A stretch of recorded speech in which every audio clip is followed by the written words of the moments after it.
Chers amis, bonjour.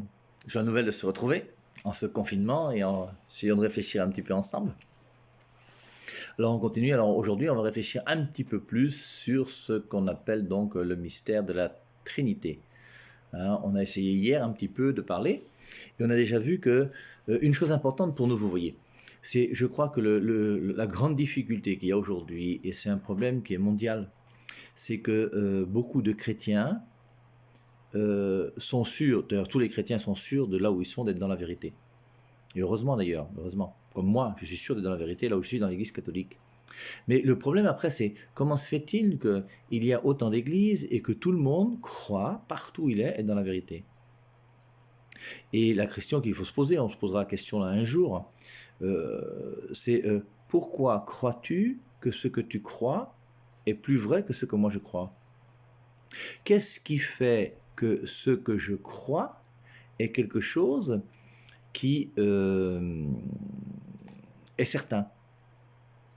Pourquoi je crois que ce que je crois est plus intelligent que ce que croit mon frère qui n'est pas de la même religion que moi? Et il y a des critères, il faut qu'on y réfléchisse. Et on avait donc essayé quand même hier de voir, vous voyez que cette histoire de la Trinité, alors le mot Trinité a été inventé après Jésus-Christ. Nous n'avons pas le mot Trinité dans les Saintes Écritures. Et donc les apôtres, lorsqu'ils ont écrit, Paul lorsqu'il a écrit, enfin tous ceux qui ont écrit, n'ont pas utilisé le mot Trinité. Mais c'est parce que le mot Trinité n'est pas dans la Bible que Trinité n'existe pas. Bon, un exemple simple, c'est que Facebook n'existe pas dans la Bible, mais Facebook existe. Moi-même, je ne suis pas dans la Bible, mais j'existe. Il y a plein de choses qui ne sont pas dans la Bible et qui existent, que les choses soient claires. Et du côté de la foi, la Trinité elle-même est présente dans les Saintes Écritures, même si le mot Trinité n'est pas présent. Le mot messe, le mot chapelet, tout ça n'est pas dans la Bible. Alors maintenant, vous voyez, en réfléchissant sur la Trinité, dire que la Trinité a été inventée par l'Église parce que c'est au bout de quelques siècles qu'il y a eu un concile dans lequel on a dit que le mot Trinité c'est un seul Dieu, trois personnes, etc., c'est pas très juste. C'est pour ça que vous voyez aujourd'hui, par exemple, par rapport à la Bible, pourquoi est-ce que les gens qui ont une biblette de 66 livres nous critiquent, nous les catholiques qui avons 73 livres? Et pourquoi eux qui ont 66 livres pensent que leur biblette est réellement la Bible? Et ces gens-là disent carrément que nous, les catholiques, nous avons ajouté des livres à la Bible. Et ils se basent sur le concile de Trente. Alors, dans l'histoire de l'Église, il faut connaître le concile de Trente. Le concile de Trente, c'est le concile qui a eu lieu après la division avec Martin Luther. Martin Luther, c'est 1517. Le concile de Trente, donc, c'est 1540, quelque chose comme ça. Et en 1546, l'Église, lors du concile de Trente, dira objectivement et écrira, je vais dire définition dogmatique, que l'Ancien Testament a 46 livres. Et c'est en 1546, après le problème avec Martin Luther, que l'Église va dire qu'il y a 46 livres dans la Bible. Cela ne veut pas dire qu'auparavant il n'y avait pas 46 livres. Il y a toujours eu 46 livres dans l'Ancien Testament. Et en l'an 400, lorsque Jérôme a traduit sa Bible, il a bien traduit 46 livres dans l'Ancien Testament, plus les 27 Nouveaux Testaments qui donnent 73 livres. Mais les conciles sont là pour préciser exactement ce que nous croyons. Et lorsqu'il y a un problème, eh on est obligé d'essayer de le résoudre. Et on avait vu hier qu'à l'époque du concile donc, de Nicée, 325, eh bien, il y a un prêtre Arius qui disait des choses sur Jésus-Christ qui étaient bizarres. Alors forcément, l'Église s'est réunie pour savoir est-ce que Arius a raison ou est-ce qu'il a tort. Et donc, on va définir, donc, on va réfléchir pour essayer de mieux comprendre ce que nous devons croire par rapport à cette révélation qui a été faite. Alors, on a vu hier, surtout par rapport au dogme, par rapport à la tradition, par rapport au fait que la Trinité est un mystère. Et quand on dit un mystère, ça veut dire que justement, nous croyons donc, puisque nous avons la foi, qu'il y a le Père, le Fils, l'Esprit Saint, trois personnes qui sont un seul et même être, et on ne comprend pas. Et dans la foi, il y a beaucoup de choses qu'on ne comprend pas. Je vous ai dit que moi, je ne comprends pas ce qu'est l'Eucharistie. Quand je prends chaque jour du pain et j'impose les mains sur le pain et je consacre ce pain en disant ceci est mon corps et que le pain devient le corps de Christ, je ne comprends rien, parce qu'il n'y a rien à comprendre. Mais j'y crois. Pourquoi? Parce que Jésus-Christ me l'a dit. Et comme Jésus-Christ est venu, Jean 1,18, personne n'a jamais vu Dieu, Dieu le Fils unique et dans le sein du Père, lui nous l'a révélé, c'est Jésus-Christ qui vient nous révéler donc la vérité sur Dieu lui-même. Et c'est Dieu qui est venu se révéler aux hommes, le seul Dieu historique qui existe, Jésus-Christ qui s'est incarné, qui a habité sur terre et qui nous dit exactement ce que nous devons croire par rapport à Dieu. Alors, je me souviens, c'était il y a très longtemps, peut-être 25 ans ou 30 ans, parce qu'on compte plus les années quand on commence à vieillir comme nous. J'étais à Berthois et puis je devais partir donc pour une année sabbatique en France. C'était dans les années 89, 90, peut-être quelque chose comme ça. Et j'étais au marché, je faisais des achats, j'achetais des samaras pour mon père, des pagnes pour ma mère et ma sœur, enfin. Et puis alors j'étais assez pressé parce que je devais prendre la voiture pour aller prendre l'avion à Douala. Et puis je rencontre des témoins de Jéhovah dans le marché qui me disent mon père. Ils ne disent pas mon père, ils me disent monsieur, est-ce qu'on pourrait discuter ensemble sur la divinité du Christ? Alors j'aurais d'abord dit écoutez, ça fait déjà des années que vous connaissez ma position sur la divinité du Christ, on a parlé, tout ça. Après ils insistent. Et alors on s'assoit dans une petite cabane là où il y avait un gars qui faisait de la couture, qui était pentecôtiste lui. Alors il était heureux de nous recevoir. Alors, et on commence, alors j'ai dit écoutez, si vous voulez qu'on comprenne le problème de Jésus-Christ, la divinité de Jésus-Christ, commençons d'abord par distinguer engendrer et créer.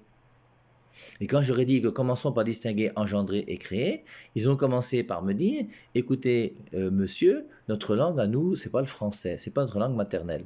On n'est pas là pour prendre un cours de français, on est là pour réfléchir sur la Trinité, sur la divinité du Christ. Alors, impossible de distinguer engendrer et créer. Et il commence à prendre une référence biblique, parce que c'est toujours la même chose. Jean 17,3. La vie éternelle, c'est qu'ils te connaissent, toi, le seul vrai Dieu, et celui que tu as envoyé, Jésus-Christ. Donc d'un côté, il y a le seul vrai Dieu, donc la Trinité, le Père, le Fils, Esprit Saint pour nous, et à côté, Jésus-Christ. Donc il y a le seul vrai Dieu d'un côté et Jésus-Christ de l'autre. Alors je reprends une référence où je montre que Jésus-Christ est Dieu. Jean chapitre 20, verset 28. Thomas qui dit à Jésus-Christ lors de la résurrection, mon Seigneur et mon Dieu. Ils prennent une autre référence, je prends aussi une autre, ils prennent une autre, je prends une autre. Une fois qu'on a donné 5 références chacun, dit mon père, monsieur, on fait comment? Alors là, j'ai dit, distinguons engendrer et créer. Et après ça, ils ont accepté qu'on distingue engendrer et créer. Tout ça, vous voyez, c'est pour vous dire que il faut quand même que nous mettions un minimum d'intelligence dans notre réflexion intellectuelle. Et comprendre ce que veut dire un mot aide aussi à faire de la théologie. Certaines personnes auraient plus besoin non pas d'une Bible, mais d'un dictionnaire. Et il y a des gens qui parmi nous auraient besoin. Je prends un autre exemple. Dans Jean chapitre 2, Jésus-Christ transforme l'eau en vin. Mais vous avez des pasteurs aujourd'hui qui vous disent que c'est interdit de boire de l'alcool. Alors le vin de Jean chapitre 2 devient du jus de raisin. Et ils mettent jus de raisin à la place de vin. C'est une question de français. Du jus de raisin n'est pas du vin. C'est une question de vocabulaire, c'est une question de CM2. Et c'est pour ça qu'il y a des problèmes par rapport à certaines compréhensions des Écritures, mais qui nous demandent quand même d'avoir un minimum de réflexion intellectuelle. Et si je veux réfléchir sur le mystère de la Trinité, la première des choses qu'il faut que j'essaie de comprendre, c'est qu'est-ce que c'est qu'un père et qu'est-ce que c'est qu'un fils. Pour nous, concrètement sur la terre, regardons autour de nous, un père et un fils. Et c'est en regardant ce qu'est un père et un fils que tu vas comprendre que Dieu est père et que Jésus-Christ est son fils. Et quand tu regardes sur la terre un père et un fils, qu'est-ce qu'il y a? Le père est la source et le fils est le fruit. Mais quand on engendre dans la génération, la source et le fruit ont la même nature. C'est ça la distinction qu'il y a entre engendrer et créer. Quand quelqu'un crée, il y a aussi une source et il y a aussi un fruit. Mais quand je crée, la source et le fruit ont une nature différente. Quand j'engendre, la source et le fruit ont la même nature. C'est pour ça qu'il y a deux mots distincts. Il y a engendrer et il y a créer. Je crée une maison, je crée un gâteau, je crée une chanson, je crée une œuvre d'art, je crée une plantation. Par contre, je ne crée pas un enfant. Tu ne peux pas créer un enfant. On engendre un enfant. Et c'est pour ça qu'il faut bien distinguer engendrer et créer. Et quand je comprends la distinction qu'il y a entre engendrer et créer, je comprends que le Père engendre le Fils, et le Fils forcément est engendré par le Père, et que le Père et le Fils ont toujours la même nature.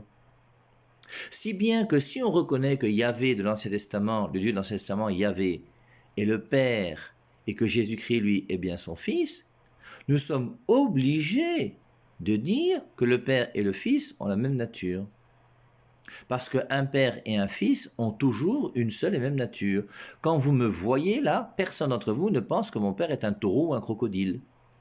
Vous savez que mon père à moi, eh bien, c'est forcément un être humain parce que je suis un être humain. Et un homme accouche un homme.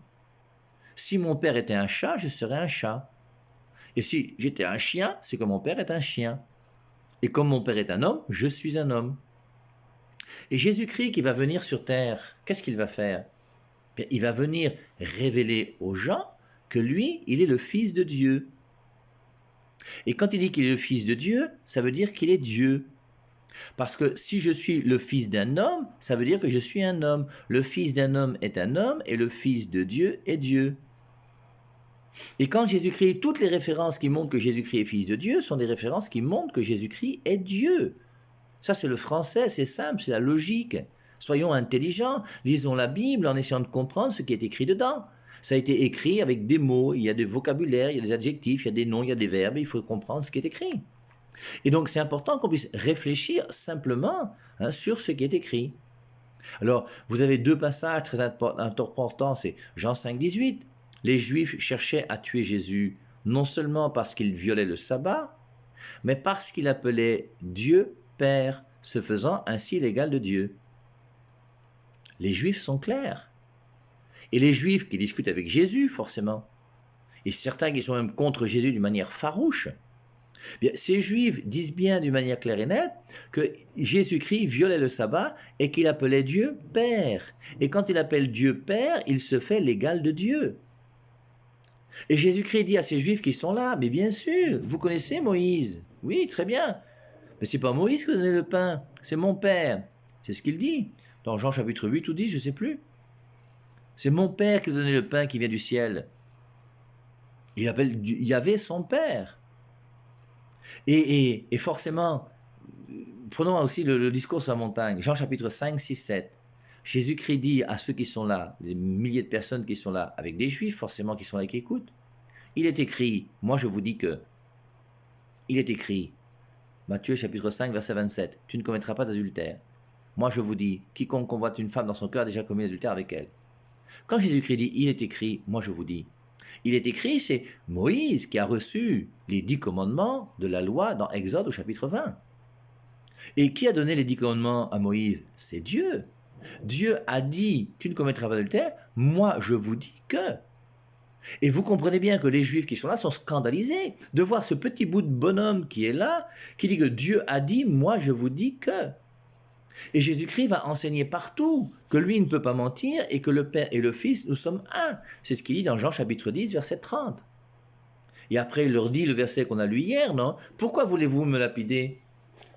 Dans Jean chapitre 10, disons, mon Père qui me les a donnés est plus grand que tous, et personne ne peut les arracher de la main de mon Père. Maintenant, Jean 10, 30, moi et le Père, nous sommes un. Les Juifs ramassèrent de nouveau des pierres pour le lapider. Jésus reprit et leur dit, je vous ai fait voir beaucoup d'œuvres bonnes venant du Père. Pour laquelle de ces œuvres me lapidez-vous? Et au verset 33, Jean 10, 33, les Juifs lui répondirent, ce n'est pas pour une œuvre bonne que nous te lapidons, mais pour un blasphème, et parce que toi qui es un homme, tu te fais Dieu. Et les Juifs ont bien compris que dans le discours de Jésus-Christ, Jésus-Christ se fait Dieu. Donc c'est pour ça donc on voit bien que Jésus-Christ en venant sur terre va venir nous révéler. Jean chapitre 1 verset 18, personne n'a jamais vu Dieu. Dieu le Fils unique qui est dans le sein du Père, lui nous l'a révélé. Et qui nous révèle qui est Dieu? C'est le Fils. Et le Fils nous dit que c'est mon Père. Si c'est son Père, c'est que lui est le Fils, ça veut donc dire qu'il est Dieu. Alors maintenant, prenons les références bibliques qui montrent que Jésus-Christ est Dieu. Elles sont nombreuses, Elles sont nombreuses. Vous avez déjà, si vous voulez, une préfiguration de la Sainte Trinité déjà dans l'Ancien Testament. Il y a d'abord deux références. Dans le premier récit de la création, d'abord, il y a une référence, c'est Genèse chapitre 1, verset 26. Lorsque Dieu crée, il dit « Faisons l'homme à notre image et ressemblance ». Quand il dit « faisons », il n'a pas dit « je fais ». Il a dit « faisons ». Vous verrez dans Job chapitre 33, verset 4, que Job dit « c'est l'Esprit qui m'a créé ». Parce que qui a créé le Père, le Fils et le Saint-Esprit? Jean chapitre 1, verset 1, au commencement était le Verbe, et le Verbe était auprès de Dieu, et le Verbe était Dieu. Tout fut par lui. Tout a été créé par Jésus. Et tout a été créé par le Père, et tout a été créé par l'Esprit Saint. Et la création est l'œuvre de la Trinité. Et c'est pour ça que Dieu, dans Genèse chapitre 1, verset 26, dit « Faisons l'homme à notre image et ressemblance ». Dans Genèse au chapitre 3, le verset, je ne sais plus lequel, donc je cherche, dans Genèse chapitre 3, verset 22, il y avait Dieu dit alors, voici que l'homme est devenu comme l'un de nous dans la connaissance du bien et du mal. Maintenant que Adam et Ève ont mangé du fruit de l'arbre de la connaissance du bien et du mal, eh bien, Dieu dit, voici que l'homme est devenu comme l'un de nous. Il n'est pas seul. Et c'est présent dans Genèse chapitre 1, dans Genèse chapitre 3. Et il y a aussi donc ce grand passage que nous allons lire ensemble aujourd'hui, où on a une préfiguration très belle du mystère de la Trinité, dans ce passage de Genèse au chapitre 18. Je vous avais invité d'ailleurs à lire ce passage. Et ce passage de Genèse chapitre 18, c'est donc l'apparition de Dieu à ce qu'on appelle le chêne de Mambré. Et donc, on a Abraham qui va voir passer trois visiteurs qui vont, et ces trois visiteurs, mais il va les recevoir dans sa maison.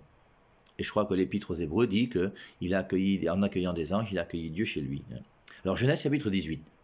Yahvé apparut à Abraham. C'est Yahvé qui apparaît à Abraham, près du chêne de Mambré. Il était alors assis à l'entrée de sa tente, au plus chaud du jour. Quand il leva les yeux, il y avait 3 hommes debout non loin de lui. Donc, reprenons. Yahvé apparut à Abraham, il y avait 3 hommes debout non loin de lui. Yahvé apparaît sous la forme de 3 hommes. 1 et 3. Dès qu'il les vit, il parle au pluriel. C'est Yahvé qui apparut, et il les vit. Il courut vers eux à l'entrée de sa tente et il se prosterna. Il se prosterne devant ces 3 bonhommes, qui sont Dieu. Il dit, mon Seigneur, maintenant il parle au singulier. Ils sont 3, pourtant il dit, mon Seigneur, si j'ai trouvé grâce à tes yeux, un singulier, ne passe pas sans t'arrêter. Qu'on apporte de l'eau, vous laverez les pieds. Maintenant c'est un pluriel, c'est vous. Et vous vous étendrez sous l'arbre. Je vais chercher un morceau de pain, vous vous remettrez et ensuite vous reprendrez votre route. C'est bien pour cela que vous êtes venus vers votre serviteur. Il, au pluriel, il lui dit, alors fais comme tu le dis. Abraham courut à la tente près de Sarah et lui dit, vite, 3 mesures de belle farine, pétris-la et fais des galettes. Abraham courut ensuite vers le troupeau, il prit un veau tendre et bon, il le donna au serviteur et celui-ci se dépêcha de le préparer. Il prit du lait caillé, du lait, le veau qu'on avait préparé et il mit le tout devant eux. Pendant qu'ils mangeaient, toujours au pluriel, et lui se tenait debout près d'eux sous l'arbre. Il lui dit, c'est eux qui parlent, c'est Yahvé qui parle au pluriel, il lui dit, où est Sarah ta femme? Il répondit, elle est dans la tente. Yahvé dit, je reviendrai. Celui qui répond, c'est Yahvé. Après, c'est le pluriel. Alors, vous relirez ce passage de Genèse chapitre 18, qui est très intéressant, même jusqu'à la fin, où je vous rappelle qu'il y a l'intercession d'Abraham. Hier, j'écoutais sur WhatsApp un jeune garçon très zélé qui semble vouloir dérouter les chrétiens catholiques. Il leur montrait qu'il n'y a pas d'intercession. La seule personne qui intercède, c'est Dieu. Ben, c'est faux. Abraham a intercédé pour Sodome et Gomorrhe.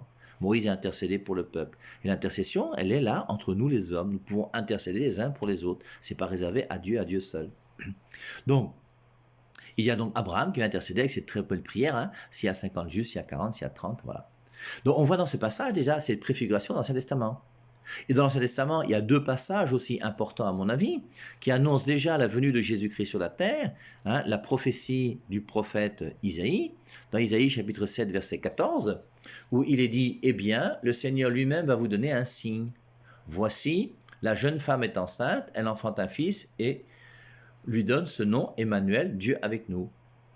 Le passage de Isaïe 7, 14. Pour ceux qui connaissent un peu la Bible, ce passage de Isaïe 7,14, c'est le passage qu'on retrouve au tout début des évangiles, dans Matthieu au chapitre 1. Après la généalogie, on voit Joseph qui va répudier Marie. Et quand Joseph veut répudier Marie, alors on peut lire le texte, c'est toujours très intéressant. Voici comment arriva la naissance de Jésus-Christ. Marie, sa mère, était fiancée à Joseph. Avant leur union, elle se trouva enceinte par l'action du Saint-Esprit. Joseph, son époux, qui était un homme de bien et qui ne voulait pas la diffamer, se proposa de rompre secrètement avec elle.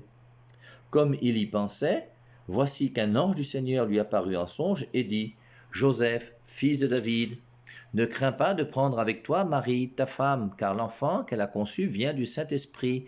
Elle enfantera un fils et tu lui donneras le nom de Jésus, car c'est lui qui sauvera son peuple de ses péchés. » Verset 22, Matthieu chapitre 1.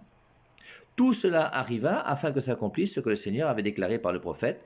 Voici que la Vierge sera enceinte, elle enfantera un fils et on lui donnera le nom d'Emmanuel, ce qui se traduit Dieu avec nous. À son réveil, Joseph fit ce que l'ange du Seigneur lui avait ordonné. Il prit sa femme chez lui, mais il ne la connut pas jusqu'à ce qu'elle lui enfantât un fils auquel il donna le nom de Jésus. Et on voit dans ce passage de Matthieu chapitre 1 versets 18 à 25, on reprend ce verset du prophète Isaïe qui avait annoncé que la Vierge concevra, elle enfantera un fils, on l'appellera Dieu avec nous. Vous avez une autre référence, c'est Isaïe chapitre 9 verset 5 qui dit « Oui, un enfant nous est né, un fils nous a été donné, l'insigne du pouvoir est placé sur son épaule, on lui donne ce nom, conseiller merveilleux, Dieu fort, Père éternel, Prince de la paix. » Son nom c'est Dieu fort. Et on voit déjà comment dans l'Ancien Testament, on annonce déjà la venue de Jésus. Et Jésus-Christ dans le Nouveau Testament, il est clair. Prenons première référence, si vous voulez, Jean chapitre 1, le verset 1. Et on pourrait prendre du temps pour essayer d'expliquer Jean 1, 1. Au commencement était le Verbe, et le Verbe était auprès de Dieu, et le Verbe était Dieu.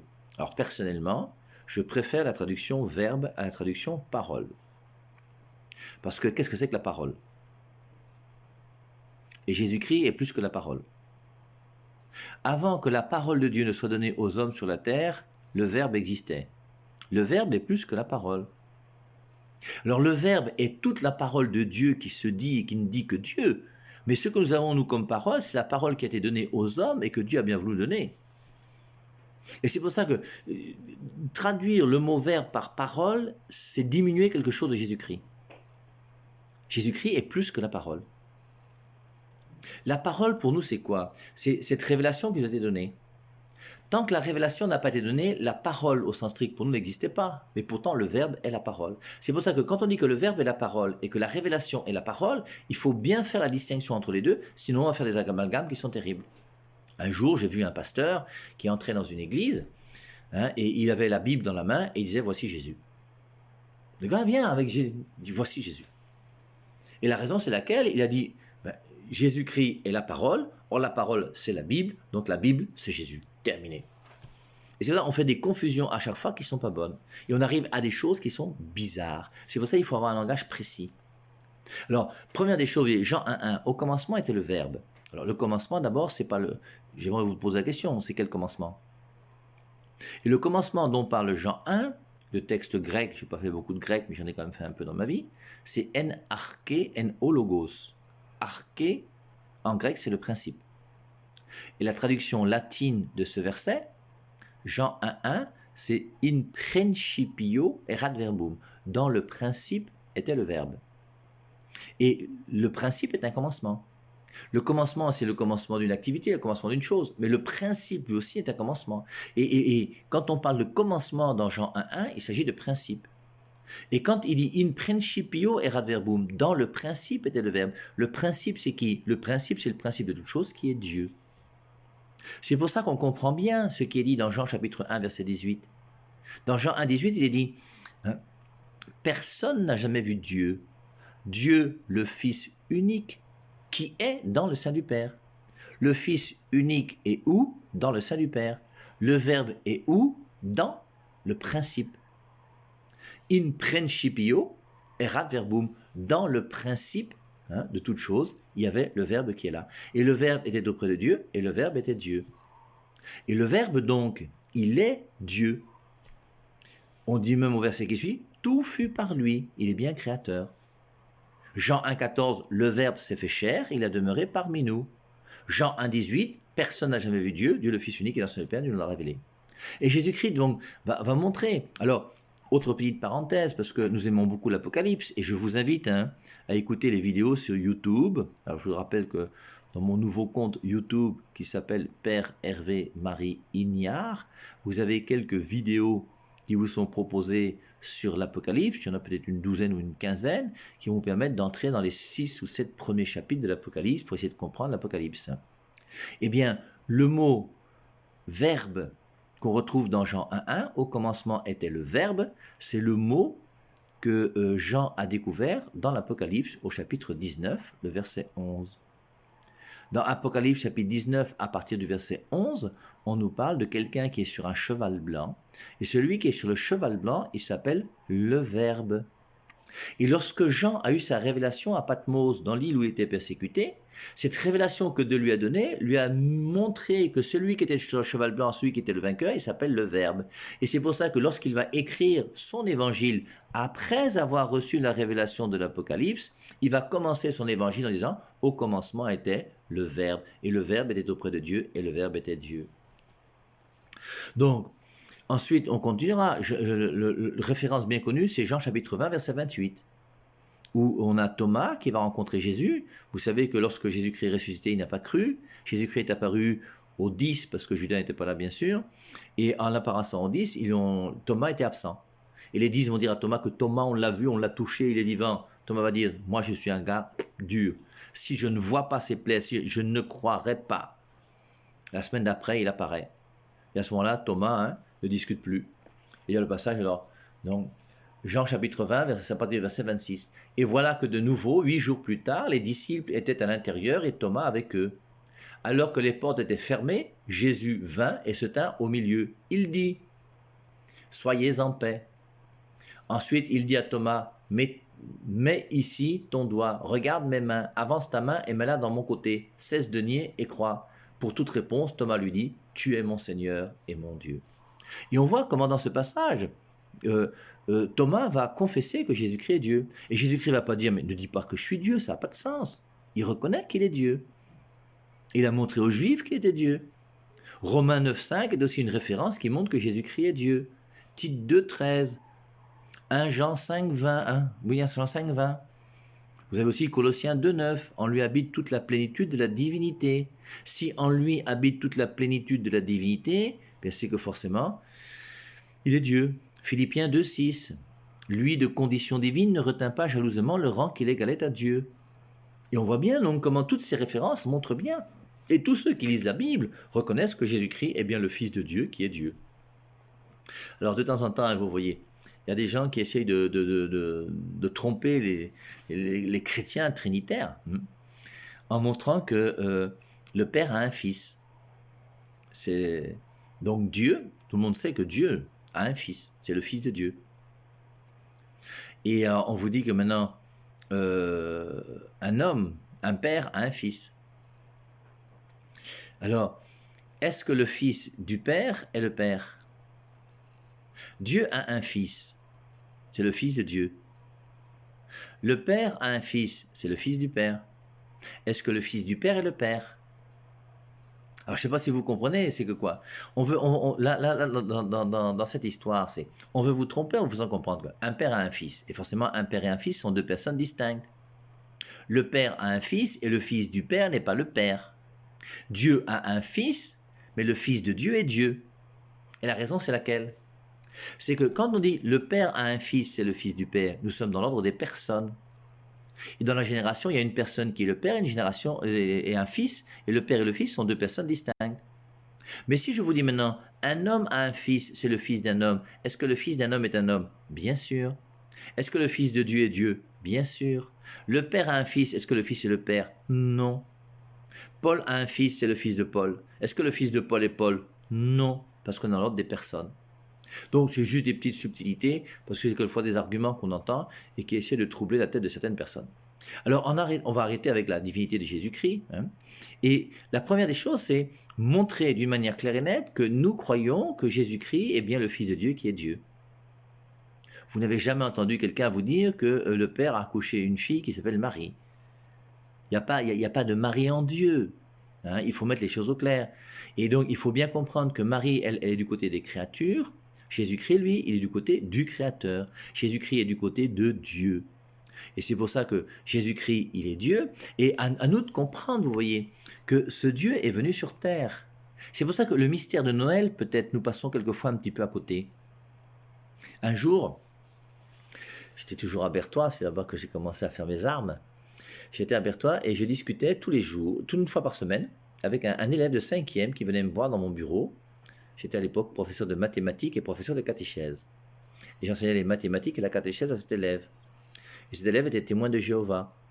Et il venait me voir donc chaque semaine pour causer avec moi dans mon bureau. Et on a causé ensemble peut-être pendant 3, 4, 5 mois, uniquement sur la divinité du Christ, pour savoir est-ce que Jésus-Christ est Dieu, oui ou non. Alors la première des choses qui m'a marqué, c'est que à chaque fois que j'argumentais, puis forcément j'étais quand même un peu plus vieux, un peu plus intelligent que lui, ou j'avais un peu plus de connaissances que lui en tout cas, donc j'avais quand même certains arguments qui pouvaient le remettre un petit peu en cause. Et à chaque fois qu'il était dépassé par un de mes arguments, il me disait toujours mon père m'a dit que. On parlait de la Bible, on parlait de tout, et après mon père m'a dit que. Et j'ai trouvé très beau de voir comment l'influence d'un père sur son enfant est très grande. Et ne négligez jamais, vous les parents, l'influence que vous avez sur vos enfants. Mon père m'a dit que. C'est un argument qui est solide pour cet enfant. Et alors après donc peut-être 3-4 mois, on a discuté ensemble et j'ai réussi à le convaincre que Jésus-Christ est Dieu égal au Père. Ce que les témoins de Jéhovah ne croient pas d'ailleurs. Et pour les témoins de Jéhovah, Jésus-Christ est un petit Dieu et Jéhovah est un grand Dieu. Alors j'ai réussi à lui montrer que c'est le même Dieu, c'est la même divinité. Et je le vois sortir de mon bureau, il part en route, il prend son taxi. Et puis je me dis dans ma tête, j'ai discuté avec lui pendant 3 mois, 4 mois, pour savoir si Jésus-Christ est réellement Dieu égal au Père. Mais qu'est-ce que ça va changer dans sa vie? Et toi qui m'écoutes, savoir que Jésus-Christ est venu sur terre, qu'est-ce que ça change à ta vie? Il est venu, il est Dieu. Le seul Dieu qui se soit incarné, le Dieu historique, le Dieu réel. Tous ces autres dieux sont des dieux bizarres, mythiques, mythologiques, imaginés par les hommes, tout ce que vous voulez. Il s'est incarné, lui le vrai Dieu. Il est venu sur terre, il est mort. Il a même laissé un message à travers son évangile, qui est un message qui est pour toi. Est-ce que nous croyons réellement que ce sauveur pour nous, il n'est pas simplement un homme, il est Dieu? Il est le Dieu qui a accepté de venir sur terre pour mourir pour nous, afin de nous sauver et de nous permettre à nous d'avoir la vie éternelle.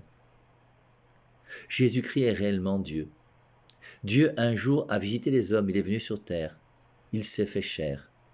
Mes amis, rendons grâce à Dieu, parce que Dieu nous aime. Il aime tellement les hommes qu'il a accepté de s'incarner. Et il est venu nous dire le véritable message, le message de lumière, de bonheur et d'amour pour chacun d'entre nous, afin que nous puissions connaître le véritable bonheur. Bonne journée à tous, bon confinement, et que Dieu nous bénisse.